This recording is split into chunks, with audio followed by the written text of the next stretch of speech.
ಸಾರಿನ ಪುಡಿನೇ ಭಾಳ ಮುಖ್ಯ. ಒಳ್ಳೆ ಸಾರಿನ ಪುಡಿ ಮಾಡೋದು ಮೊದಲು ನೋಡ್ಕೋಬೇಕು. ಇವಾಗ ಪುಡಿ ರೆಡಿಯಾಗಿದೆ, ಒಳ್ಳೆ ಸಾರಿನ ಪುಡಿ ರೆಡಿಯಾಗಿದೆ. ನಾವು ಮಾಡೋ ಗೊಜ್ಜು 1 ತಿಂಗಳು ಒಳಗಡೆ ಇಟ್ಟಿದ್ರು ಹಾಳಾಗಲ್ಲ.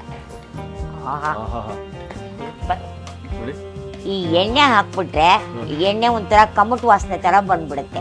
ಅದಕ್ಕೆ ನಾನು ಎಣ್ಣೆ ಇದಕ್ಕೆ ಸೋಕ್ಸೇ ಇಲ್ಲ. ಪುಳಿಯೋಗರೆ ಗುರುದ್ರಾಗಿ ತುಂಬಾ ನೋಡಿ ಹೆಂಗಿದೆ. ದೇವಸ್ಥಾನದ ಒಂದು ಪುಳಿಯೋಗರೆ ಪ್ರಸಾದ ನೆನಪಾಗ್ತದೆ. ಅದ್ಭುತವಾದ ಒಂದು ಪುಳಿಯೋಗರೆ.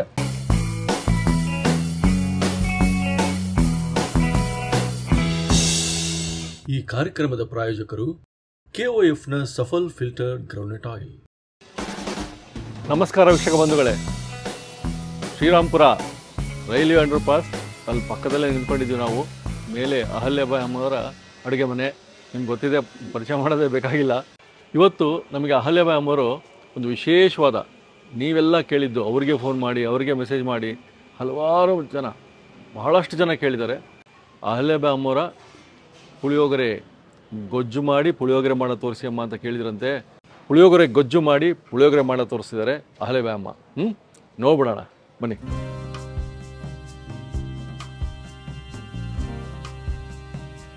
ಅಮ್ಮ ನಮಸ್ಕಾರ. ನಮಸ್ಕಾರ. ಹೇಗಿದ್ದೀರಿ? ಚೆನ್ನಾಗಿದೆ. ನೀವು ಚೆನ್ನಾಗಿದ್ದೀರಾ? ಚೆನ್ನಾಗಿದೆ. ನೀವೇ ಕರೆದ್ರಿ. ನಿಮ್ಮ ಒಂದು ವೀಕ್ಷಕರು ನಿಮಗೆ ಫೋನ್ ಮಾಡಿ ಇದು ಬೇಕು ಅಂತ ಕೇಳಿದ್ರಂತೆ. ಹೌದಾ? ತುಂಬಾ ಜನ ಪುಳಿಯೋಗರೆ ಕೇಳ್ತಾ ಇದ್ದಾರೆ. ಅದಕ್ಕೆ ನಮ್ಮ ಶೈಲಿಯ ಪುಳಿಯೋಗರೆ ತೋರ್ಸೋಣ. ಬೇಕಾಷ್ಟು ಕಡೆ ಬೇಕಾಷ್ಟು ಪುಳಿಯೋಗರೆ ನೋಡಿರ್ತೀರಾ. ಅಂದ್ರೆ ಇದು ನಮ್ದು ಒಂದು ರೀತಿಲಿ ಮಾಡಬೇಕು ಅಂತಿದ್ದೀವಿ. ನಿಮ್ಮ ಹಳೆ ಕಾಲ, ನಮ್ಮ ಹಳೆ ಕಾಲದ್ದು ಗೊಜ್ಜೊಟ್ಟಿಗೆ ಇವಾಗ ತೋರ್ಸ. ಅಲ್ಲ ನಿಮ್ದಂದ್ರೆ ಬಿಡಿ, 2 ಮಾತಿಲ್ಲ. ಎಲ್ಲರೂ ಇಷ್ಟಪಡ್ತಾರೆ, ಪ್ಲಸ್ ಅದನ್ನ ಕಾಯ್ತಾ ಇರ್ತಾರೆ ನೋಡೋದಕ್ಕೆ. ನಾವು ಕಾಯ್ತಾ ಇದೀವಿ, ನೋಡ್ಬಿಡೋಣ. ಖಂಡಿತ. ಇವಾಗ 1 kg ಅನ್ನಕ್ಕೆ ಏನೇನ್ ಗೊಜ್ಜು, ಅದಕ್ಕೆ ಪುಡಿ ಅದನ್ನೆಲ್ಲ ಇಟ್ಕೊಂಡಿನಿ. ಇವಾಗ ಹೇಳ್ತೀನಿ. 1 kg ಅನ್ನ ಮಾಡಿ ಇಟ್ಕೊಳ್ಳೋದು. ಅದಕ್ಕೆ ಒಂದು 100 ಗ್ರಾಮ್ ಹುಣಸೆ ಹಣ್ಣ ನೆನೆ ಇಟ್ಕೊಳ್ಳೋದು. ಆಮೇಲೆ 1 ಉಂಡೆ ಬೆಲ್ಲ ಹಾಕೋದು. ಈ ಹುಣಸೆ ಹಣ್ಣು ನೀರು ಕುದೀತಾ ಇರ್ಬೇಕಾರೆ. ಆಮೇಲೆ ಅದಕ್ಕೆ ಬೇಕಾಗಿರೋ ಒಣಕೊಬ್ಬರಿ, 1 kg ಅನ್ನಕ್ಕೆ ಬೇಕಾಗಿರೋ ಒಂದು ಗಿಟಕು ಒಣಕೊಬ್ಬರಿ. ಅದಕ್ಕೆ ಮೇಲೆ ಹಾಕೋ ಪುಡಿಗೆ ಒಂದು ಪಾವು ಕೊತ್ತಂಬರಿ ಬೀಜ. ಇದು ಪುಡಿ ಮಾಡ್ಕೊಳಕ್ಕೆ ಹುರಿದು ಪುಡಿ ಮಾಡ್ಕೋಬೇಕು. ಇದು ಸಾರಿನ ಪುಡಿ ಬೇಕಾಗಿರೋ ಸಾಮಾನು 1 ಪಾವು ಕೊತ್ತಂಬರಿ ಬೀಜ. ಅದಕ್ಕೆ 100 ಗ್ರಾಮ್ ಮೆಣಸಿನ್ಕಾಯಿ, ಅದರೊಳಗೆ ಸ್ವಲ್ಪ ಗುಂಟೂರು ಮೆಣಸಿನ್ಕಾಯಿ, ಸ್ವಲ್ಪ ಬ್ಯಾಡಗಿ ಮೆಣಸಿನ್ಕಾಯಿ. ಅಂದರೆ ಈಗ 100 ಗ್ರಾಮಲ್ಲಿ 2 50-50 ಆಗಿರೋದು. ಆಮೇಲೆ ಜೀರಿಗೆ ಒಂದು ಅರ್ಧ ಪಾವ್ನಷ್ಟು. ಆಮೇಲೆ ಅದಕ್ಕೆ ತಕ್ಕನಂಗೆ ಒಂದು ಸ್ವಲ್ಪ ಮೆಣಸು, ಅದಕ್ಕಿಂತ ಕಮ್ಮಿ ಸಾಸಿವೆ, ಅದಕ್ಕಿಂತ ಕಮ್ಮಿ ಮೆಂತ್ಯ, ಅದಕ್ಕೆ ಮೇಲ್ಗಡೆ ಹಾಕೋಕ್ಕೆ ಎಳ್ಳು, ಮತ್ತು ಕಡಲೆಬೇಳೆ ಉದ್ದಿನಬೇಳೆ ಹುರಿದು ಪುಡಿ ಮಾಡಬೇಕು. ಸರಿ. ಇದಕ್ಕೆಲ್ಲ ಎಣ್ಣೆ ಮಾಮೂಲಂಗೆ ಒಳ್ಳೆ ಸಫಲ್ ಎಣ್ಣೆ, ಕಡಲೆಕಾಯಿ ಎಣ್ಣೆ ಇಟ್ಕೊಂಡು ಇದಕ್ಕೆ ಹಾಕೋಕ್ಕೆಲ್ಲ ರೆಡಿ. ಆವಾಗಲೇ ತೋರಿಸಿರೋ ಹುಣಸೆ ಹಣ್ಣ ನಾವು ಮೊದಲೇ ನೆನೆ ಇಟ್ಕೊಂಡಿದ್ದೀವಿ. ಅದರ ರಸ ಇವಾಗ ತೆಗ್ಕೋತಾ ಇದ್ದೀವಿ. ಇವಾಗ ಹುಣಸೆ ಹಣ್ಣು ಗೊಜ್ಜು ತೆಗ್ದಿದ್ದೀನಿ. ನಮ್ಮ ಭಾರತಿಗೆ ಇದನ್ನ ಒಲೆ ಮೇಲೆ ಇಡಕ್ಕೆ ಹೇಳ್ತೀನಿ. ಗೊಜ್ಜು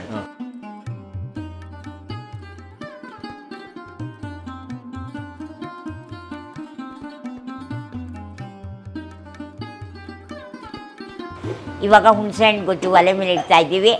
ಅರಿಶಿನ ಹಾಕ್ಬೇಕೀಗ.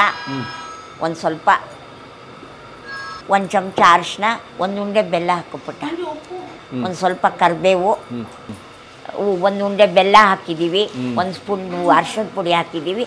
ಎಲ್ಲನೂ ಇವಾಗ ಕುದಿಯಕ್ಕೆ ಇಟ್ಟಿದ್ದೀವಿ. ಕುದೀತಾ ಇದೆಯಾ? ಇದು ಕುದೀತಾ ಇದೆ. ಇನ್ನೂ ಚೆನ್ನಾಗಿ ಗಟ್ಟಿಯಾಗಿ ಕುದಿಬೇಕದು, ಲೇಹ ಥರ ಬರಬೇಕು. ಇವಾಗ ಅದು ಕುದಿಯೋ ತನಕ ನಾವು ಅದಕ್ಕೆ ಹಾಕೋ ಪುಡಿಗಳನ್ನೆಲ್ಲ ಹುರ್ಕೊಳ್ಳೋಣ. ಎಲ್ಲ ರೆಡಿಯಾಗಿ ಇಟ್ಕೊಂಡಿದ್ದೀವಿ. 1 ಪಾವು ಕೊತ್ತಂಬರಿ ಬೀಜ. ಇವಾಗ ಕುದಿಯೋದಕ್ಕೆ ಬೇರೆ ಒಲೆಗೆ ಇಟ್ಟಿದ್ದೀವಿ. ಈಗ ಇಲ್ಲಿ ಸಾರಿನ ಪುಡಿ ಸಾಮಾನೆಲ್ಲ ಹುರ್ಕೋತಾ ಇದ್ದೀವಿ. ಕೊತ್ತಂಬರಿ ಬೀಜ ಹಾಕೋ ಬರ್ತಿ. 1 ಪಾವು ಕೊತ್ತಂಬರಿ ಬೀಜ. 1 ಪಾವು ಕೊತ್ತಂಬರಿ ಬೀಜ ಒಂದು ಕಂದು ಬಣ್ಣಕ್ಕೆ ಬರೋ ತನಕ ಹುರ್ಕೋಬೇಕು. ಸಾರಿನ ಪುಡಿನೇ ಭಾಳ ಮುಖ್ಯ. ಒಳ್ಳೆ ಸಾರಿನ ಪುಡಿ ಮಾಡೋದು ಮೊದಲು ನೋಡ್ಕೋಬೇಕು. ಆಮೇಲೆ ಈ ಗೊಜ್ಜು ಗಿಜ್ಜು ಎಲ್ಲ ಸರಿಯಾಗಿ ರುಚಿಯಾಗಿ ಬರೋದು.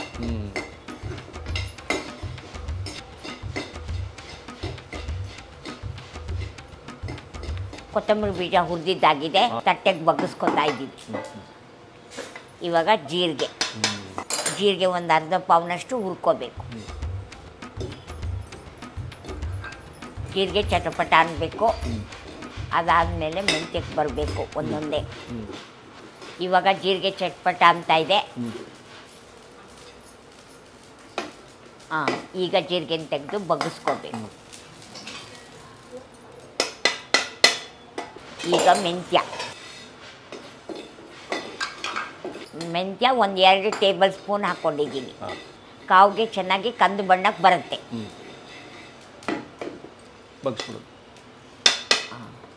ಇವಾಗ ಸಾಸಿವೆನೂ 2 ಟೇಬಲ್ ಸ್ಪೂನ್. ಸಾಸಿವೆನೂ ಇವಾಗ ಚಿಟ್ಕುಡ್ತಾ ಇದೆ. ಇನ್ನೇನನ್ನ ತೆಗೆದು ಕೆಳಗಡೆ ಹಾಕ್ಕೊಂಡು ಮೆಣಸಿಗೆ ಬರಬೇಕು. ಇವಾಗ ಮೆಣಸು. ಮೆಣಸು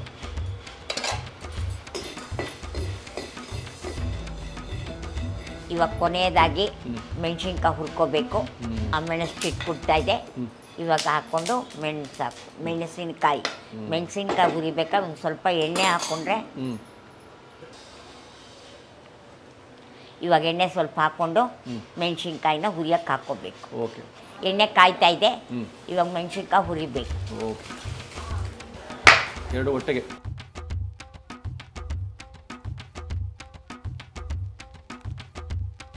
ಕೊತ್ತಂಬರಿ ಬೀಜದ ತಟ್ಟೆಗೆ ಮೆಣಸಿನ್ಕಾಯಿ ಹಾಕ್ಕೊಂಡು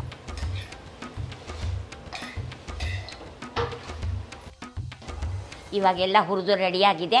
ಇದನ್ನು ಮಿಕ್ಸಿ ಮಾಡ್ಕೋಬೇಕು. ಆವಾಗ ಇಟ್ಟಿದ್ದು ಗೊಜ್ಜು ಇವಾಗ ಕುದೀತಾ ಇದೆ. ಇನ್ನೂ ಒಂದು ಸ್ವಲ್ಪ ಗೊಜ್ಜು ಕುದಿಬೇಕು.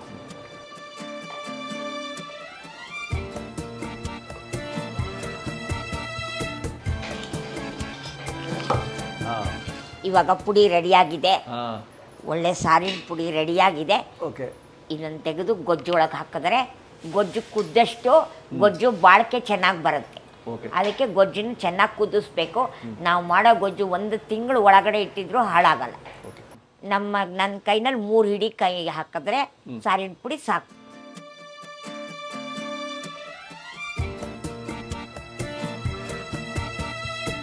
ಈಗ ಇದನ್ನ ಕೆಳಗಡೆ ಇಳಿಸಿಟ್ಕೊಂಡು ಕಡಲೆಬೇಳೆ, ಉದ್ದಿನಬೇಳೆ, ಎಳ್ಳು ಎಲ್ಲ ಹುರ್ಕೊಂಡು ಪುಡಿ ಮಾಡಿ ಅದಕ್ಕೆ ಹಾಕ್ಬೇಕು. ಗೊಜ್ಜು ಕುದ್ದಿದೆ. ಇವಾಗ ಕೆಳಗಡೆ ಇಳಿಸೋ ಟೈಮ್.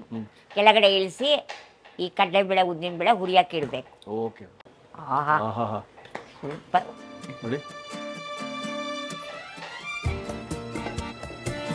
ಇವಾಗ ಕಡಲೆಬೇಳೆನ ಗಮ್ಮಂತ ಹುರ್ಕೊಳ್ಳೋದು. ಸ್ವಲ್ಪ ಹುರಿದು ಗಮ್ಮಂತ ಕೆಂಪಗಾಗಬೇಕು ಕಡಲೆಬೇಳೆ. ಅಲ್ಲಿ ತನಕ ಸ್ವಲ್ಪ ಹುರ್ಕೋಬೇಕು. ಬಿಡು ಬರ್ತಿ ಕಂದು ಬಣ್ಣಕ್ಕೆ ಬಂದ್ಬಿಡ್ತಾ ಇದೆ. ತೆಗೆದ್ಬಿಡಪ್ಪ.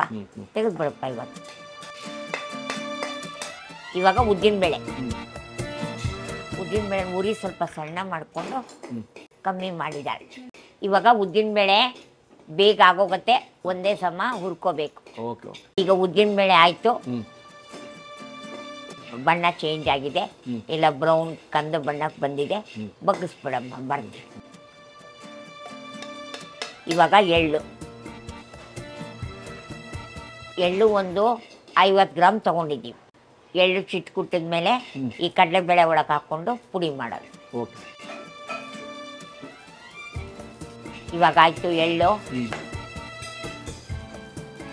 ಎಳ್ಳನ್ನ ಬೇರೆ ಇಟ್ಕೋಬೇಕು. ಇವಾಗ ಕಡಲೆಬೇಳೆ, ಉದ್ದಿನಬೇಳೆ ಪುಡಿ ಮಾಡೋದು. ಪುಡಿ ಮಾಡಿ ಕಡಲೆಬೇಳೆ, ಉದ್ದಿನಬೇಳೆ ಸ್ವಲ್ಪ ಬಿಸಿ ಇದೆ. ಒಂದು ಸ್ವಲ್ಪ ತಣ್ಣಗಾದ್ಮೇಲೆ ಪುಡಿ ಮಾಡಿಕೊಟ್ಟು. ಇವಾಗ ಕಡಲೆಬೇಳೆ, ಉದ್ದಿನಬೇಳೆ ಸರಿಯಾಗಿ ತರಿಯಾಗಿದೆ. ಈ ಥರ ಆಗಬೇಕು. ಅಷ್ಟು ಇದನ್ನು ಆ ಹುಣಸೆ ಹಣ್ಣು ಗೊಜ್ಜಲ್ಲಿ ಹಾಕಿ ಎಲ್ಲ ಕಲಿಸ್ಬೇಕು. ಇವಾಗ ಫಸ್ಟು ಅದನ್ನು ಕಲಸು.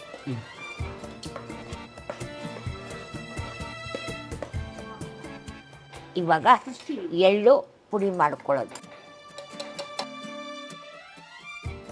ಒಣ ಕೊಬ್ಬರಿ ಇವಾಗ ತುರಿದಿಟ್ಕೊಂಡಿರೋದನ್ನ ಹಾಗೆ ಹಾಕೋದು.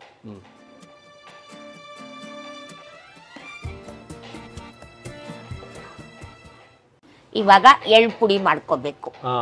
ಎಳ್ಳನ್ನು ಹುರಿದು ಇಟ್ಕೊಂಡಿದ್ದೀವಿ. ಮಿಕ್ಸಿಗೆ ಹಾಕ್ಕೊಡಮ್ಮ. ಎಳ್ಳು ಇಷ್ಟು ಪುಡಿ ಆಗಬೇಕು. ಇಷ್ಟು ಸಾಕು.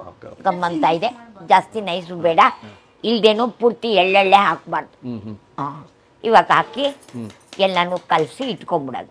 ನಾವು ಯಾವಾಗ ಪುಳಿಯೋಗರೆ ಗೊಜ್ಜು ಮಾಡ್ತೀವಿ ಆವಾಗ ಕಡಲೆಕಾಯಿ ಬೀಜ ಒಗ್ಗರಣೆ ಹಾಕ್ಕೊಡ್ತೀವಿ. ಅಲ್ಲಿ ತನಕ ಗೊಜ್ಜು ಹಿಂಗೆ ಇಟ್ಕೊಂಡ್ರಿ, ಆವಾಗ ಗೊಜ್ಜು ತುಂಬ ದಿವಸ ಆಯ್ತು. ಕಡಲೆಕಾಯಿ ಬೀಜ ಹಾಕ್ಬಿಟ್ರೆ ಅದು ಒಳಗಡೆ ಮೆತ್ತಗಾಗಿ ಮತ್ತೆ ಗೊಜ್ಜನ್ನು ಹಾಳು ಮಾಡಿಬಿಡುತ್ತೆ. ಇವಾಗ ಎಲ್ಲ ಕಲಸೋದು, ಎಳ್ಳು ಪುಡಿ, ಕಡಲೆಬೇಳೆ, ಉದ್ದಿನಬೇಳೆ ತರಿ ಎಲ್ಲ ಆ ಗೊಜ್ಜು ಕುದ್ದಿದ್ರೊಳಗೆ ಹಾಕಿ ಕಲಸೋದು. ಆವಾಗ ಅದು ಲೇಹ ಥರ ಗಟ್ಟಿಯಾಗಿರುತ್ತೆ.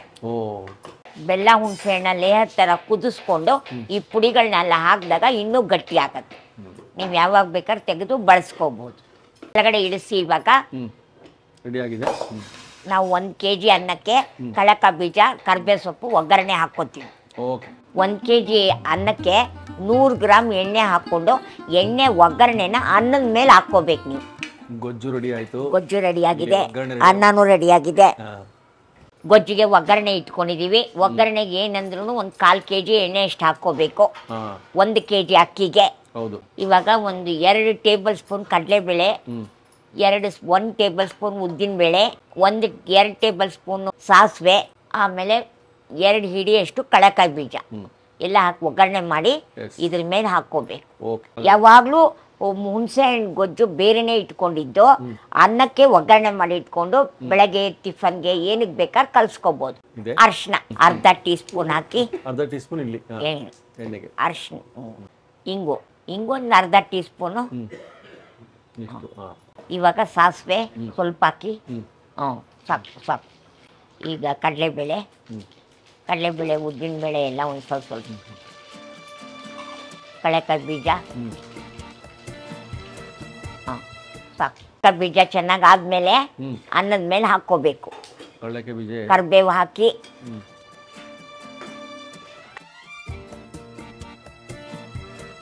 ಕಡಲೆಕಾಯಿ ಬೀಜದ ಒಗ್ಗರಣೆ ಆಗ್ತಾ ಇದೆ. ಇವಾಗ ಕರಿಬೇವು ಹಾಕ್ಬೇಕು. ಕರಿಬೇವು ಹಾಕಿ ಅದನ್ನ ಅನ್ನದ ಮೇಲೆ ಹಾಕ್ಕೊಂಡು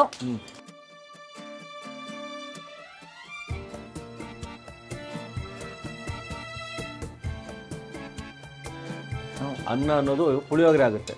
ಅನ್ನ ಅನ್ನೋದು ಪುಳಿಯೋಗರೆ ಆಗುತ್ತೆ. ನೋಡೋಣ ಎಷ್ಟು ಹಾಕೋಬೇಕಂತ. ಇನ್ನೊಂದು ಸ್ವಲ್ಪ ಹಾಕ್ಬೇಕು. ಇವಾಗ ಸಾಕು.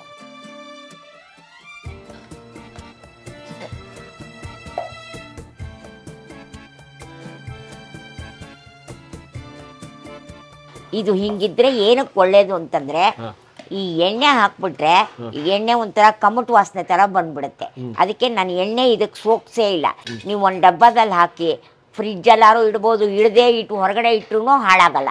ದಿನಾ ಬೆಳಗ್ಗೆ ಒಗ್ಗರಣೆ ಮಾಡುವಾಗ ಅಥವಾ ಯಾರಿಗಾರು ಮಧ್ಯಾಹ್ನ ಅಡುಗೆ ಮಾಡಿಕೊಡ್ಬೇಕಾರೆ ಅವಾಗ ಎಣ್ಣೆ ಕಾಯಕ್ಕೆ ಇಟ್ಕೊಂಡು ಎಣ್ಣೆ ಒಗ್ಗರಣೆ ಮಾಡಿ ಇದನ್ನು ಅನ್ನದ ಮೇಲೆ ಹಾಕ್ಕೊಂಡ್ರೆ ಒಳ್ಳೆ ಸ್ವಲ್ಪ ದಿವಸ ಉಪಯೋಗಿಸ್ಬೋದು.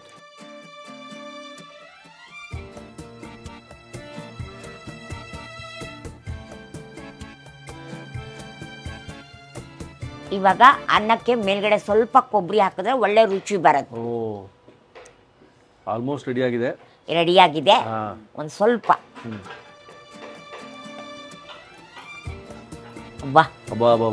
ಸೂಪರ್ ಆಯ್ತು. ಅಮ್ಮ, ನಿಮ್ಮ ಶೈಲಿ ಅಂದ್ರೆ ಪುಳಿಯೋಗರೆ ಉದುರುದ್ರಾಗಿ ನೋಡಿ ಹೆಂಗಿದೆ. ಪುಳಿಯೋಗರೆ ಗೊಜ್ಜೆಲ್ಲ ಹಾಕಿ ಅನ್ನದ ಜೊತೆ ಕಲಸಿ ಎಲ್ಲ ರೆಡಿ ಮಾಡ್ಕೊಂಡಿದ್ದೀವಿ. ನೀವು ಎಲ್ಲ ರುಚಿ ನೋಡಿ. ನಾವೆಲ್ಲ ರೆಡಿ ಮಾಡ್ಕೊಂಡಿರೋ ಪುಳಿಯೋಗರೆ ಗೊಜ್ಜು ರೆಡಿಯಾಗಿದೆ. ಇಲ್ಲಿ ಪುಳಿಯೋಗರೆನೂ ರೆಡಿ ಮಾಡಿದ್ದೀವಿ. ಇದು ಹಳೆ ಕಾಲದ ನಮ್ಮ ಶೈಲಿಯ ಪುಳಿಯೋಗರೆ. ನೀವು ಇದು ರುಚಿ ನೋಡಿ ಕಾಮೆಂಟ್ ಹಾಕಿ. ನೋಡ್ರಿ, ನೀವೆಲ್ಲ ಕೇಳ್ಕೊಂಡಿದ್ವಿ ಅಂತ ನಮಗೆ ತೋರಿಸಿರಿ. ಇವತ್ತು ಎಷ್ಟು ಉದುರುದ್ರಾಗಿ ಪರಿಪಕ್ವವಾಗಿ ಈ ರೀತಿ ಇರಬೇಕು. ಅಹಲ್ಯಬಾಯಿ ಅವರ ಹಳೆಯ ಶೈಲಿಯ ಪುಳಿಯೋಗರೆ ಬೇಕು ನಮಗೆ ಅಂತ ಕೇಳಿದ್ರು ಎಷ್ಟು ಜನ. ರೆಸಿಪಿ ಅಂತೂ ನೋಡ್ಬಿಟ್ರಿ, ಈಗ ರುಚಿನೂ ನೋಡ್ಬಿಡೋಣ.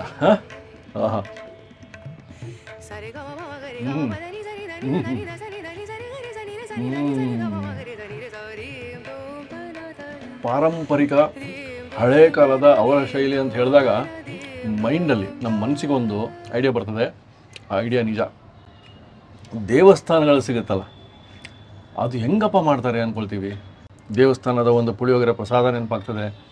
ಅದ್ಭುತವಾದ ಒಂದು ಪುಳಿಯೋಗರೆ ಮನೇಲಿ ಸ್ಕೂಲ್ಗೆ ಹೋಗೋ ಹುಡುಗರಿದ್ರೆ ಬೆಳಗ್ಗೆ ದಿಢೀರಂತ ಮಾಡಿಕೊಡಿ, ಖುಷಿನ ತಿನ್ಕೊಂಡು ಹೋಗ್ತಾರೆ. ಅಹಲ್ಯಾಬಾಯಿ ಅಮ್ಮಂದ್ರೆ ಏನು ಮಾಡಬೇಕು ಅಂತ ನೀವು ಕಾಮೆಂಟ್ಸ್ ಹಾಕಿ, ಆ ರೆಸಿಪಿನ ಶೂಟ್ ಮಾಡ್ತೀವಿ. ಸೊ ಲೈಕ್ ಮಾಡಿ, ಶೇರ್ ಮಾಡಿ, ಸಬ್ಸ್ಕ್ರೈಬ್ ಮಾಡೋದು ಮರಿಬೇಡಿ. ಮತ್ತೆ ಸಿಗೋಣ. ನಮಸ್ಕಾರ.